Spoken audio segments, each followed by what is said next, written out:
제 페이스북에 있는 메신저로 저는 아니 여러 차례 이런 걸 받았는데 누가 1,000만 불이니까 우리 돈한 100억, 120억 정도를 남겼는데 그걸 자기 나라에서 처리할 수 없어가지고 그걸 처리할 수 있게 도와달라. 그러면 그 돈의 뭐 절반을 주겠다. 이런 식으로 존스 리라는 뭐 저는 이게 사귈 일일 거라고 생각하는데 이 캄보디아 국민은행 매니저라고 하는 사람이 이걸 이제 보낸 거예요. 이전에 무시했다가 제가 한번 이걸 문자를 한번 보내보겠습니다. 그래서 제가 괜찮다. 그럼 어떻게 우리 어떤 식으로 협력할까라고 문자를 제가 이렇게 쳤고요. 이거를 제가 보내겠습니다. 보냈고요. 그 다음에 이게 또 있어요. 이거는 US 아미 미군의 장군이라고 카불 거주하는 주로 카불에 있는 사람이 이게 많더라고요. 이것도 똑같이 나는 미국의 군인인데 또 550만 불 그러니까 한 60억 정도를 아프리카에 있는 은행에 맡겼는데 뭐 이게 어쩌지 돼가지고 그래서 나한테 15%를 주겠다고 이거 하는 거를 도와주면 이게 이제 사실 이런 게 미군 장군이 보낼 수는 없는 거 아니에요. 도와주면 15%를 주고 그 다음에 5%를 또 다시 우리나라에 와서 주겠다고 이야기하는데 이것도 똑같이 한번 보내보겠습니다. 이 프로젝트를 어떻게 같이 할까라고 이제 문자를 보내겠습니다. 지금 2건을 보냈는데요. 이게 이전에 여러 개 왔는데 다 지웠다가 이제 이게 프로그램이 되겠다 해서 한 건데 제 예상은 이런 거예요. 수수료나 아니면 그 행정비가 필요하다. 그래서 그걸 하려면 뭐 해야 되니까 처음에는 몇백 불 이런 식으로 돈을 요구해요.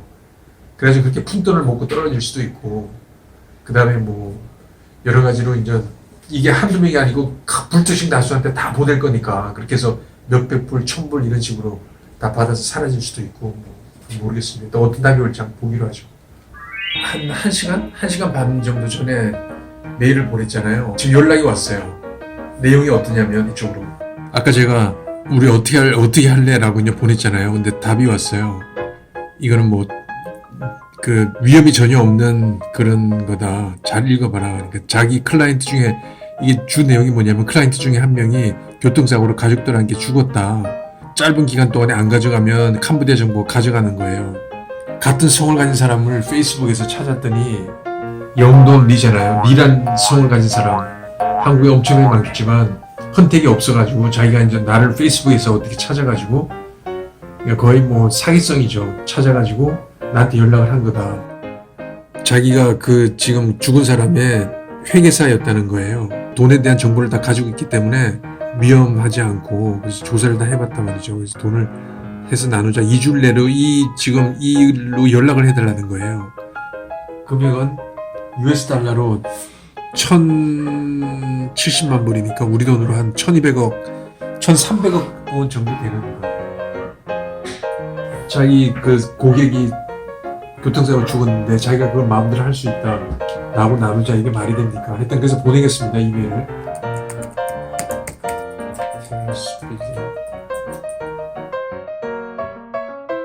그래서 보낼게요.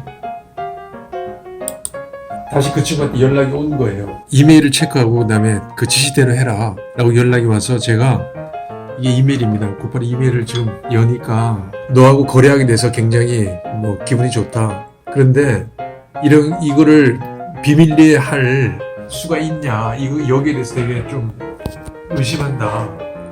왜냐면 자기가 국민은행의 매니저로 자기 직업을 잃을 줄 모른다. 이게 너스레 뜨는 거예요. 그리고 50대 50으로 돈을 나누는 걸 사인을 해서 보내달라고 이제 이야기를 하고 이게 자기의 변호사를 나한테 이제 연결을 해주겠다.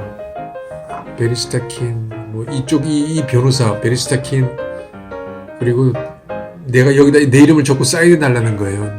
사망한 고 이노철의 친척이다. 난 친척이 전혀 아닌데 이제 친척이라고 여기다 사인을 해달라는 거고 그리고 내 아주 구체적인 걸 여기다 적어달라는 거예요.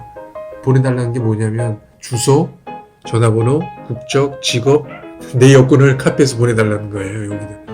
아직도 돈을 달라는 건 없네요. 근데 이걸 컨택을 하면 내 여권하고 이걸 다 보내줘야 되는데 여기까지는 진행을 안 시키는 게 좋을 것 같고 내 생각에는 이렇게 해서 여권 사본하고 내 주소 이런 걸 다 알은 다음에 이거를 번호해서 이용해서 다른 사기에 이용하려고 하는 거 그런 거 같아요. 보이스피싱이랑 비슷한 거죠. 그래서 제가 국민은행 KB국민은행 캄보디아를 한번 들어가 봤어요. 실제로 그런 게 있는지. 그래서 보세요. 이게 국민은행 사이트인데 이게 글로벌이라고 있잖아요. 글로벌을 치면 여기 캄보디아가 나와요. 클릭을 하면 제일 먼저 뜨는 게 은행 사기 조심해라. 그래가지고 불필요한 뭘 돈을 어떻게 넣고 뭐 이런 게 나오면 자기들한테 연락이 달라고 이게부터 뜨잖아요. 조심하셔야 됩니다.